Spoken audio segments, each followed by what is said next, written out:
Ġie inawgurat il-ġnien tal-fajtata f'Witline wara xhur ta' xogħlijiet ta' riġenerazzjoni illi bidlu ta' taħt fuq iż-żona fi spazju miftuħ aktar sigur u moderna għall pubbliku.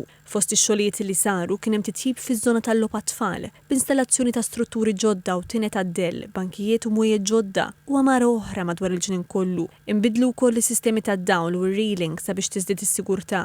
Inbidlu l-faċilitajiet sanitarji kollha, inbnew mill-ġdid il-passaġġi u tħawlu s-siġar u warbu xelli ġodda b'sistema moderna ta' irrigazzjoni sabiex il-ġnien jinżamm f'kundizzjoni aħjar matul is-sena kollha.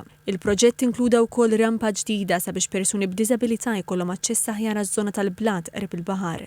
Sar xogħol ukoll fuq il-parkeġġ fiż-żona ta' fuq tal-ġnien b'materjali li jikkumplimenta aħjar in-natura tal-madwar. Il-Ministru għat-Trasport, l-Infrastruttura u x-Xogħlijiet Pubbliċi Chris Bonet qal li dan il-proġett huwa parti minn viżjoni wiesa' ta' riġenerazzjoni għal Witline fejn bħalissa din bosta interventi infrastrutturali oħra fosthom il-bini mill-ġdid taż-żona tal-Arkati sabiex tissaħħaħ is-sigurtà. Semma wkoll it-tkomplija tax-xogħol fuq il-promenade, il-ħarsien tal-kosta fil-Bajja ta' San Tomas, it-tħejjiet sabiex Marsa Scala tingħaqad man-netwerk tat-tal-linja bil-baħar u xogħlijiet fuq numru ta' toroq fil-lokalità. Il-Ministru Bonet qal li dawn l-investimenti għandhom l-għan li jagħtu aktar spazji miftuħa u aċċessibbli lir-residenti u lill-familji fin-naħat isfel ta' Malta.